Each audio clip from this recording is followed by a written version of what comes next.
doing it for the fans, but we also want to do this and make money. Like, Yeah, obviously, like it's the marriage of both. And that being, and one half of that being more important when people say they open game stores is usually the problem. The statistics show that 80% of game stores that open and close in their first 2 years of business. Yep.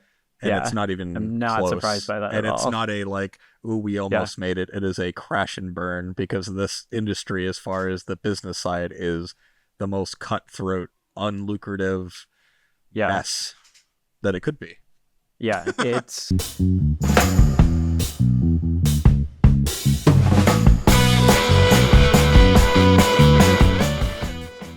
This episode of the Want to Know More show it's actually brought to you by us, the Wicked Dicey team. We're just kind of doing the thing. If you got anything from this show, just make sure to hit the like and subscribe button. It helps out, I think, I hear.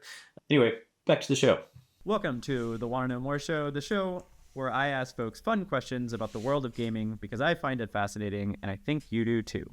I'm your host, Miles, and our guest today is Andrew from Table Top Nexus. For the folks who don't know you, which you're in the New Hampshire area, right? Yeah. So you know a lot of New Hampshireites. But for the folks who don't know you, can you give us the quick 1-2 of who you are and what you? Yeah, so I'm Andrew. We own and operate Tabletop Nexus in Plaistow, New Hampshire, just over the border into Mass, on the New Hampshire side, of course. I've been in the hobby space for as long as I've been able to walk.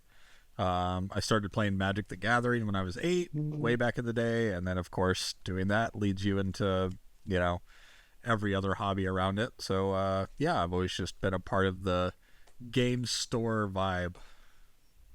Yeah. So Magic was your first foray into it all. That was your gateway. Yeah, well, I mean, that was kind of the first foray. There wasn't really anything as far as like card games go before that. Magic was kind of the first. And did you have a color deck that you preferred? I played a lot of green. Okay, I was a horrible person as a child. I loved elves and stuff. All those decks were really fun. The regen decks, right? They would bring back, like, you could like heal yourself, if I remember correctly. I just played really big dumb monsters. Like you play all the little elves, and they would all give you a bunch of mana, and then you'd play like a Craw Worm. It's like a 7 mana 7/7, which back in the day was like an unheard of number. Like, oh my god, how did you even what? So you're a shop owner now, which means you have endless amounts of time to play card games. Right? No, I actually don't. I don't play Magic anymore. I don't play anything except for Warhammer. Okay.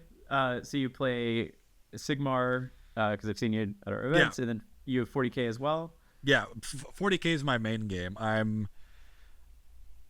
know all the viewers for this are wicked dicey, so it's going to be some angry responses. But I don't really like Sigmar that much as a competitive game. We can currently. get into that. I love everything about 40K currently. 10th edition's been really good, and other than my army not being very thematic, I like playing it. So I played the Wicked Dicey Fall Retreat was my first Sigmar event TM, and it was fun. I had a lot of fun, but not necessarily my cup of tea as far as competitive goes. Yeah, so we'll get back to that. I'm curious to know exactly like what. I mean, it might just be like you're into sci-fi versus you're into like mythology. Oh no, I think fantasy's way cooler. 100%. Okay. Age of Sigmar beats out 40K as far as like models go for like quality and epic scale and awesomeness. Mm-hmm. Yeah. But we'll get back to that. I do want to, because this kind of is a haphazard attempt to understand the business of gaming. So tell me a little bit about, like, I want to know like the story of how you got into like owning your own shop, but you also do it with like a style. You have like a mobile component to your shop, as I understand, which is like you could literally pack up your shop and bring it to other places. Yeah, that's and I don't think that that's really common among shop owners. No, so I want to talk a little bit about that as well. And just like, do you like what you're doing? Like we were talking pre-show that like there's some things about it that you'd be like, run away, everybody, don't do this thing. So tell me a little bit about your experience. So this is not my first game store, funny enough. I owned a game store when I lived in Kansas. I was working at Boeing. I was in the Marine Corps. I worked on aircrafts. And so moving to Kansas to work at Boeing was a easy in, you know. And I ended up opening a game store there where it was exclusively Magic the Gathering. This was the golden era of Magic.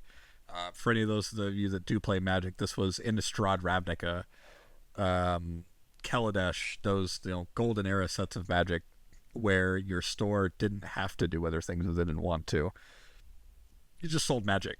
And we didn't do Warhammer. We didn't do any other card games. We sold Pokemon, but that's just a no shit, you know. Pokemon, you put it on the shelf and it goes away. And I sold it when I moved up here to New England.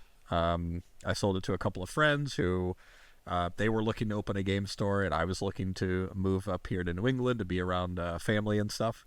And it just worked out really well. So they still run and operate today. They run it as their own name. And it was really good. What's the name of it now? Just out of curiosity. The name now is Mind Sculpt Games in Canada. I don't remember what town they moved to in Kansas, but shout out to Mind Sculpt Games if you live in the Midwest and you're somehow listening to this. Is everybody is, the entire Midwest is. No. Yeah. So you said they continue on. What city were you in originally there? Sorry, you might have said. I was in Newton. Newton. Okay. I don't know I don't remember where they moved to. I still see them every once in a while in my Facebook feed because I liked their page way back then, and it is really cool sometimes just to see them pop up with, whatever new thing they're doing. I'm guessing it's easier to run a shop in Kansas versus New England. Is that because New England just cost an absurd amount of money and rules and laws and that stuff? I think it's the both sides of that. It's much cheaper to run a store. Obviously, rent, everything is cheaper in the Midwest. My store was 2,000 square feet, and I paid $600 a month for rent. Wow. $600. Now, also, this was 10 plus years ago, but even then. But the downside of that is there are a lot less people. We luckily were a card store that could easily rely on online sales for singles and stuff to stay afloat. It was to the point where I never needed anyone to come in the store. We could just the online sales enough could keep the store going indefinitely. Obviously, New England has its perks for other games, especially too, where you have just more people.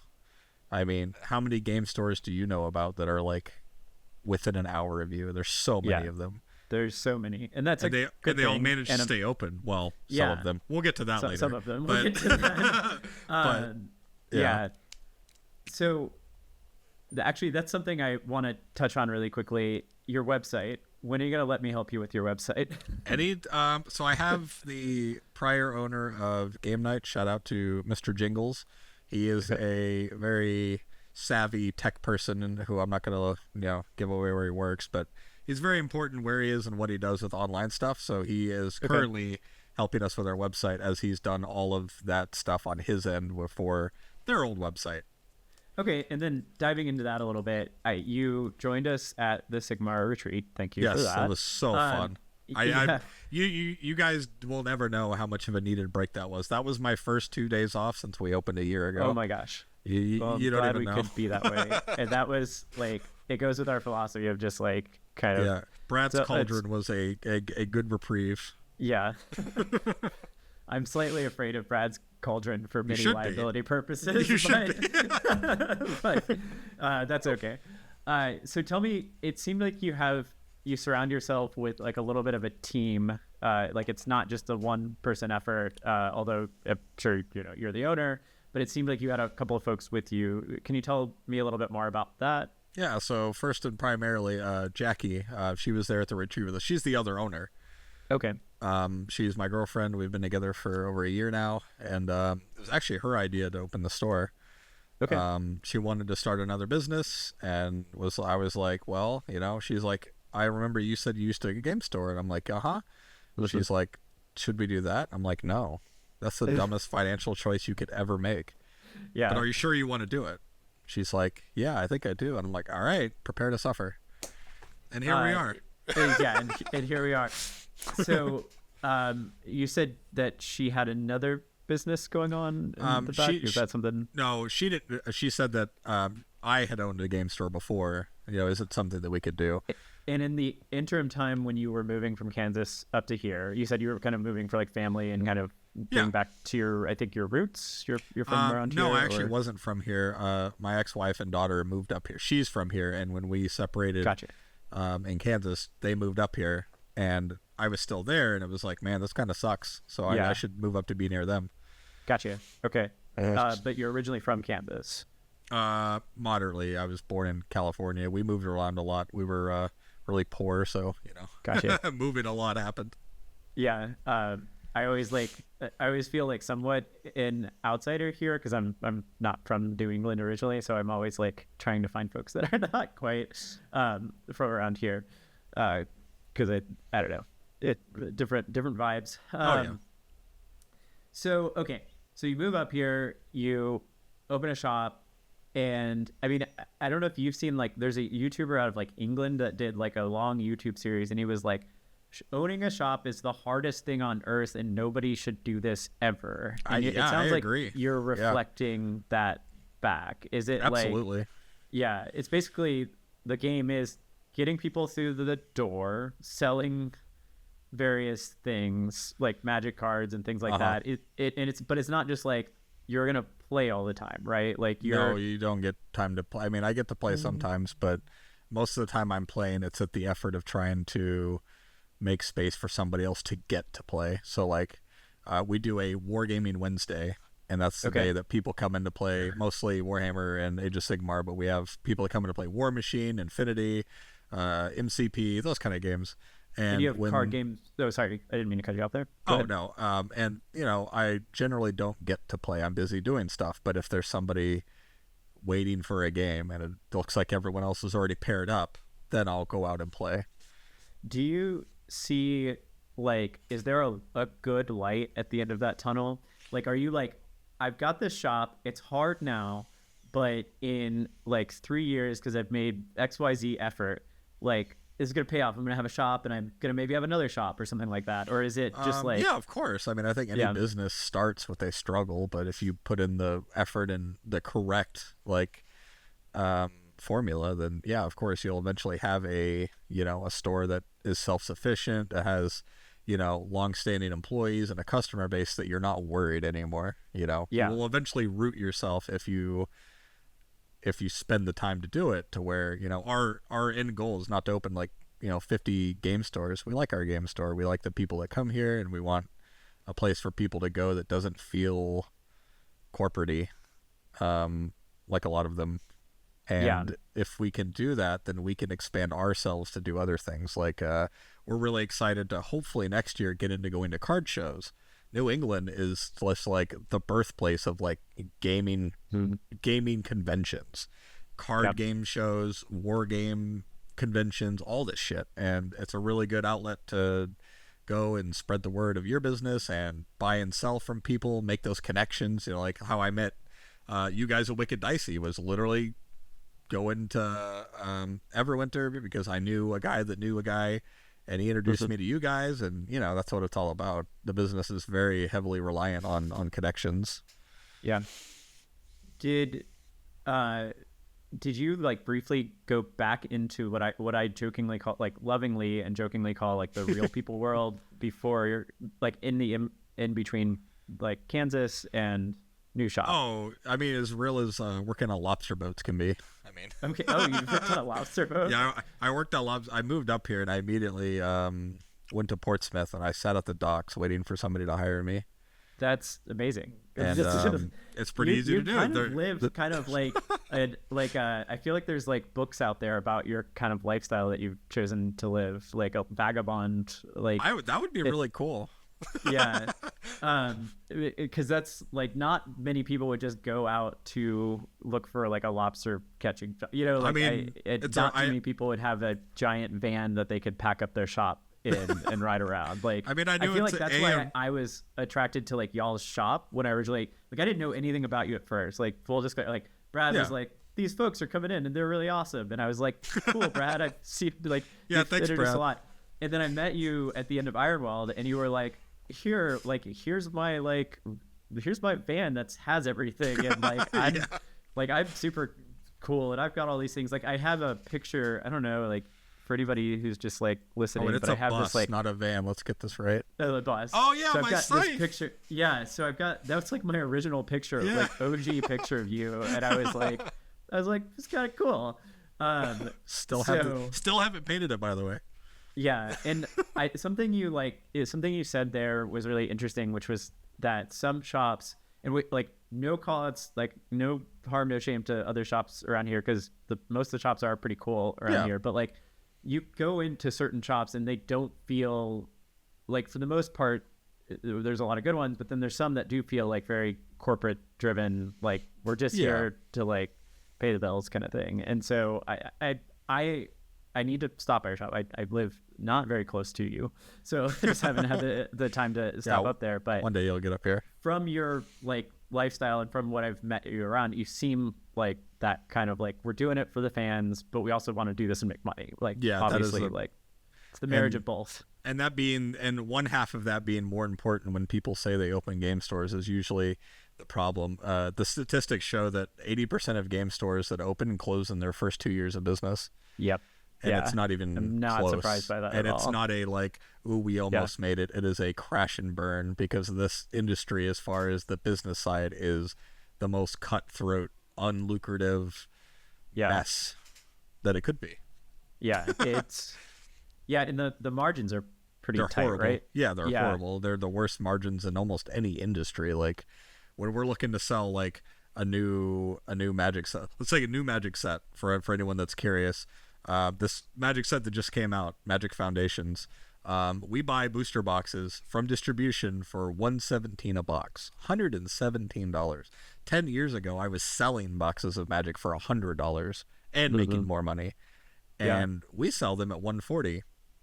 That's that's a cheap price compared to shops around us. I always make sure we're selling less than, and while that may seem great at all, if you do the math of how much I make in a box and how much my rent costs, I would have to sell 140 booster boxes of that set just to pay rent. We're not talking anything else to open the door. 140 booster boxes, that's a lot. And that being a good deal to some people, if you look online, they're even cheaper. Some of these places are selling these boxes for $120. They're making $3 a box. You take away TCG fees, credit card fees from buying the boxes, you're talking $2 a box, maybe $1 a box. Yeah. But they can sell 10,000 boxes and make $10,000. Yeah. So the online world has been really good for games, but not necessarily good for your local game stores. We've seen a pretty big decline in like people going to game stores.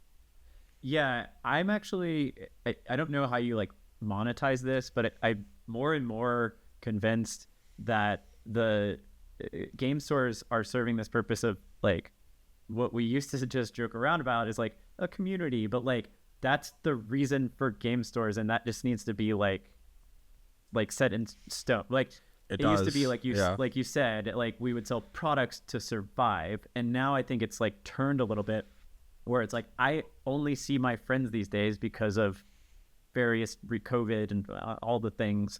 You know, I only see them at the game stores, and so that is my network, and that is my chance to go purchase something and support a game store, which I wasn't when I wasn't full time doing Dicey stuff. I was actually purchasing like directly from GW, and like I feel bad about those times when I wasn't purchasing from you know, game stores. Like I've changed it since, but like I was clueless. It was just that's like the last thing that a game store has left is the community.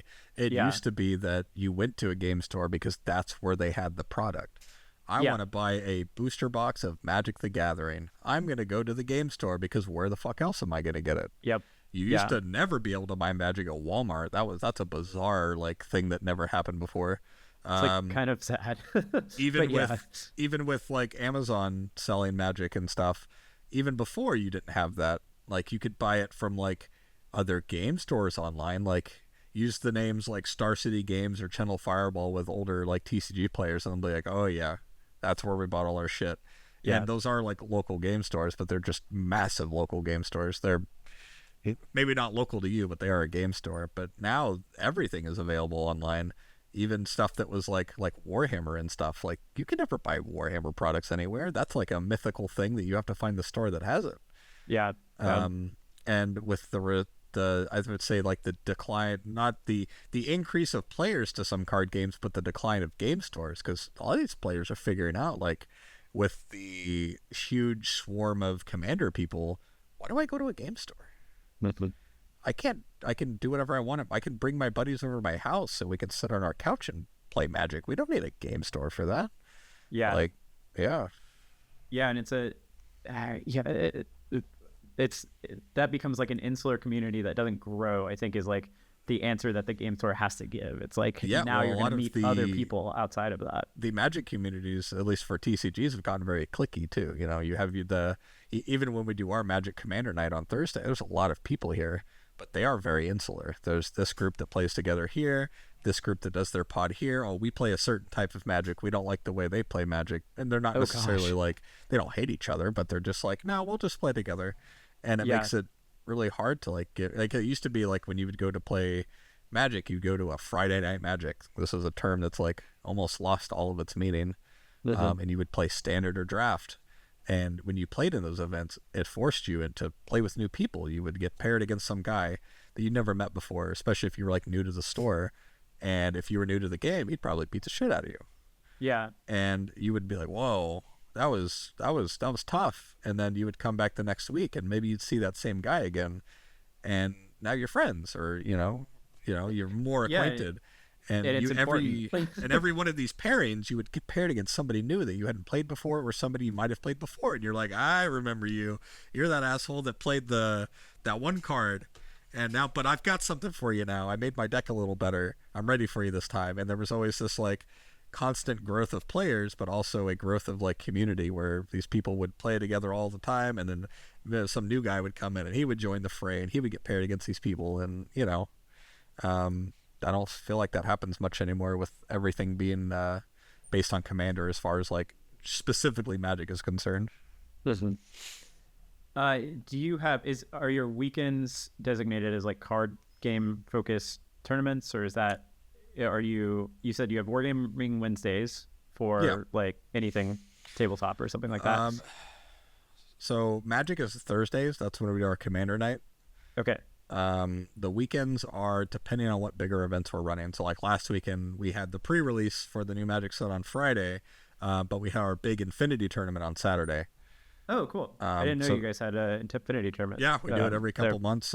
Shout out to Keith and Swan and all those guys that helped us get into it. Some of the best, possibly the best group of just random wargamers of all the war games.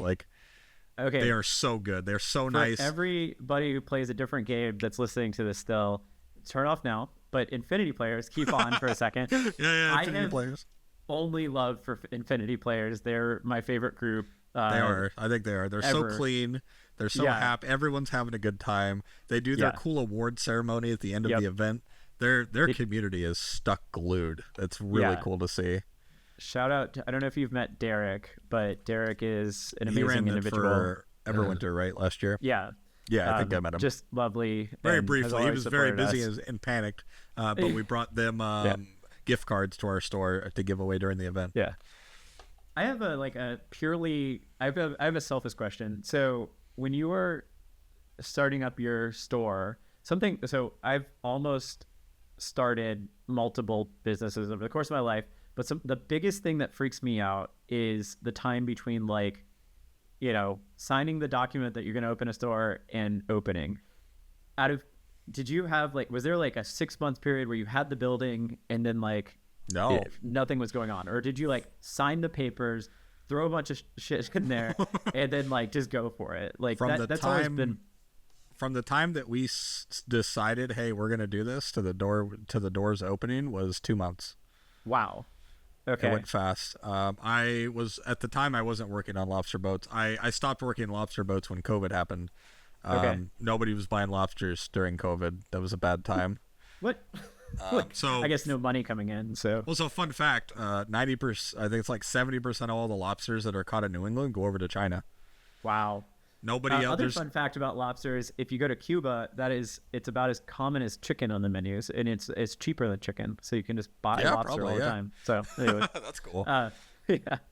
But everyone's lobsters are different. Maine lobsters or New England lobsters are very unique in the entire world, so they're very sought after. Yeah. But I was working. That's a lot of lobsters going to China. That's a lot of fucking lobsters. That's a lot of. But they don't have our lobsters, and not just China, but Japan. There's a lot of places that enjoy that one thing that we have. So I quit working because the decision was either we both work and it becomes very difficult to get set up for the store, right? Or one of us quits and does all the work to get things going. And it only made sense that because I had done it you had before. Seasonal jobs, and you had also done it before. Yeah, it made a lot more sense because I still, I knew all the stuff for distribution, because that's the biggest thing, is getting a hold of distribution, signing those documents, getting on board. We looked for places. We found a couple like little stores that were fine, but when we came here to Plaistow and found this store, it was like, holy shit, this place is huge. Okay. And it's right on the border of Mass. So there's got to be some business with, you see all the state line stores that are called state line whatever. Mm-hmm. Of course, it's like practical that people would drive over if you're close enough to the border, they would drive over to not pay taxes. Yeah, I was going to say there's a lot of tax things happening there, right? With New Hampshire, because we were looking at houses at one point, and it was like, I think y'all pay more property tax, or you don't pay property tax, or something. There's some kind of tax thing going on. I don't know about that. I know there's no sales tax, so that's the big reason for people to come over to buy from us versus so it would be, if I'm in Boston proper and I drive up to your shop, it would be cheaper for me to purchase from you than it would be a Boston shop. I'm assuming. I don't know their prices, but at minimum, if you're closer, like Haverhill is right over the border of Mass. There very well has been people that will drive to our store because it's right over the border compared to going to the store that's in Haverhill, because like 7% sales tax or whatever it is. That makes up a lot when you're buying a $500 a Warhammer. Exactly. But 500 is like the little number. That's like, getting started, That's like a model. I have 3 models maybe. Yeah. So, okay. I want to dig in a little bit to something you just mentioned there, which is distributors. So that's a mystery to me. I don't quite understand it. Is it something you just email and hope and pray that they get back to you, and then you work with the best people on earth, or is it always a shit show, or is it no, it's pretty easy. If you're good, they're good. Like when you're getting started, it's literally just sending in an application, and that application just states that you're a physical or a real business. They specifically like brick and mortar, like an actual store. They do applications for like online sellers, but they're always clogged and they don't accept, often because they have so many. Everyone wants to sit in their basement and sell shit online. Yeah.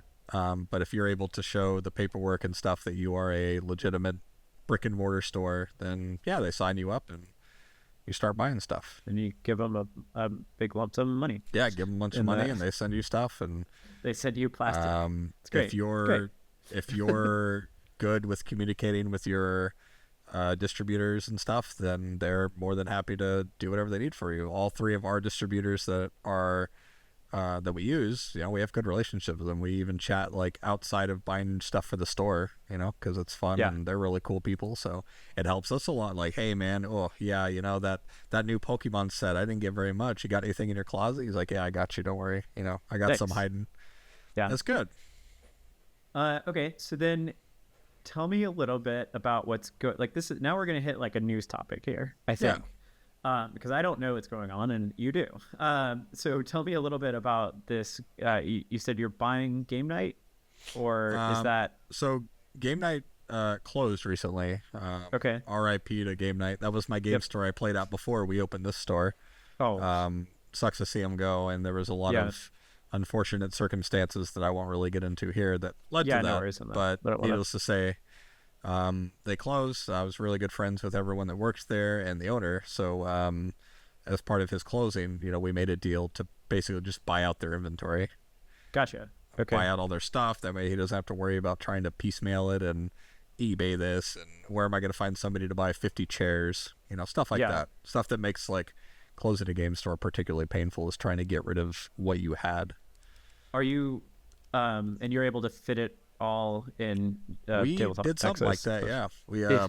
We did a big remodel last weekend, knocked down a couple walls and put up some new stuff and slat walls and shelves and stuff, and so far it's looking really good.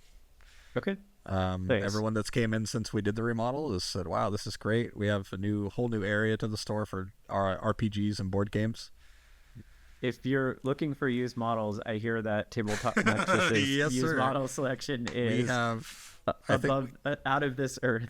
I would say that we have more used models than some game stores local to us have in box models. In box models, yeah. Yep. That's probably a pretty good like market, right? I guess it's like just nice. I think it is. It was just like nobody does it. It was like, well, why does nobody buy and sell used models? Like, surely there's a ton of people that would A, love to get rid of a bunch of shit that they're not going to use, or B, want to buy some stuff for a cheaper price.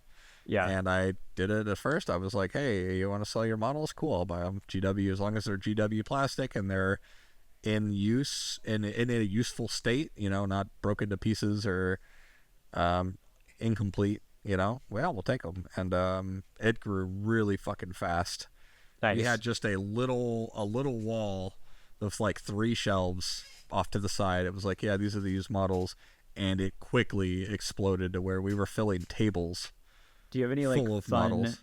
Purchases that like on that, like you were like you yourself were really excited by? You're like, I can't believe I got this model or something. There's been some really cool metal models, like OG Warhammer stuff, like some like Dark Eldar from like the 80s, like new in box Eldar. That's kind of cool. Dark models, and yeah, it's been really cool. Seeing some of the stuff that people have painted is kind of funny sometimes. Like, I get some models that are like, oof, that's tough. And he's like, hey man, I was like 12. A lot of the older cool models are really interesting to see them come in. Had a metal Hive Tyrant a couple months ago where it was just he's cool. Like, here's my Hive Tyrant, and it looks the same it's like the same sculpt as the current Hive Tyrant. So I went to hand it to me. I wasn't expecting metal, and just oh gosh. Yeah, some fella stopped by the shop that I frequent because it's a little closer to me, and had an entire like Khorne army that was all metal from like the first release of Khorne, and I was like, this is really interesting because the Bloodthirster, instead of being like this large, it was like this large. Yeah, we have a Avatar of Cain, is that what it's called, the Eldar guy? Yeah, I have one that's metal, and it's like this big compared to the model they have now. No, it's great. So like there is definitely a market out there for used models. I know that Frontline Gaming has like a little used model market at all of their events, and there's somebody that I think you've probably met him in Ironworld. I think it's Rogue Hobbies. Rogue Trader or Rogue Hobbies. He sells used, but he's not selling the model as much as he's selling the paint, which is why we were he's just like go ahead. Yeah, he paints them. He them. Just kind of probably buys them used so that he can get them. I think that's his whole thing, is like he's just really good at painting stuff, so he sells them painted more. So we're selling models just used, like a lot of gray models, a lot of new on sprue that are literally just missing the box. And we sell them for 40% less than GW prices on everything, so you can get some really good deals. Question about the picture that I showed you is that have you been in a cosplay contest before or anything like that? I really Not yet, because you have some epic like helmets and things like that. I'm not going to spoil it, but stay tuned for the rest of that, the things that go with the Scythe for Everwinter. Okay. Stay tuned. So something I'm not going to spoil anything. Something in the pipeline. Oh yeah. That's exciting. It might get a little stinky over there. Hint, hint. Yeah. Oh, okay. Maybe some possible noxious fumes.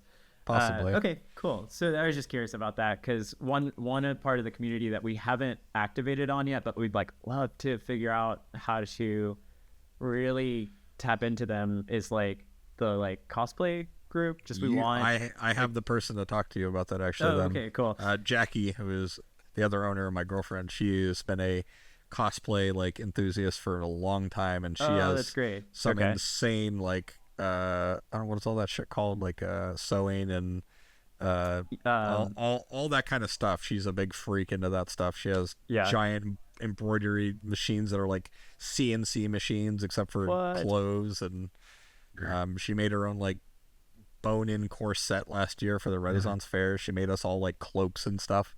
That's awesome. Needless to I say, she'll love be that, helping me with my and stuff I too. will be bugging you about that because Hey, it is. she'll talk your ear off about it. So I've actually just hosted probably 10 cosplay contests in my life. It's a really weird thing. I've very long, arduous story, but I miss that. I miss the wandering, everybody walking on stage and that'd be a cool thing to have flourishing. for Everwinter. I think so. I don't know if we have time to iterate on it, but it is something Oh I no, probably a little wanted late for this time, but to do. Yeah. thing about it though is like, oh, I don't know, like you'll see some really cool shit, but man, cosplays for stuff like Warhammer, that's a little Yeah. higher tier than like anime. Like you could not, you see people go to anime conventions, they just got like a shirt on or a helmet or something. You want to go to? Have you seen some of the cosplays for Warhammer? I Jesus am. Christ! It's a lot. The guy that dresses up as Horus is like fucking 10 feet tall with Yeah. the entire getup. Jesus, Yeah. that's awesome.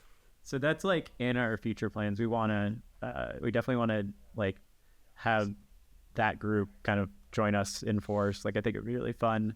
But yeah, we have a lot of groups we want to join, but we're always really good with like wargaming, but we're like, okay, come on guys, where's everybody else? TCG's coming soon. Like, yeah, TCG's coming. Boom. If you play TCGs, we have TCGs, which we've got to do a little bit of restructuring around that, but we're excited to host them and have them. So, oh yeah, that's gonna be good. at some point. I remember you were. I actually talked to Brad about it today because he said we needed to pump that out, and I remember you saying that you were gonna have adverts made up for that. I didn't know if they were done. Not if they're not, that's great. I can make let me some. check I've got 1,000 different things on I have this like I'm long sure. like 1,000 item list where I'm like, okay, if I'm gonna make this work, because I think I told most everybody, but like fun fact, I finally quit my like corporate people job. I just couldn't do it anymore. I was like, I'm not making people happy in this world. Like this sucks, and so Yeah. I'm doing this like full time now. So Oh, that makes sense. cool. All right, so I think that's a good pause point. I like to pause these shows like a little bit early because I want to just have you back on at some other point. I don't want to like get all of the secret sauce out there and all the information. But Yeah, we could go for hours. yeah, like let's grab a beer and just like, keep talking. But yeah, thanks Andrew for joining me on the Yeah, show. of course. Again, thanks for taking time out of your day off. No, it's not a day it off, looks I like Brad promise. bugged you as well. It is never a day But off. yeah, I hope to have you on at another point. And if anybody is interested, Table Top Nexus is just across the border in New Hampshire. It's I have not been there personally, but I only heard the accolades and the amazingness about it. And if you're into any wargaming or card gaming, check them out. And if you want to haunt the used model shelves, that is something I'd also highly recommend. So we'll be chatting soon.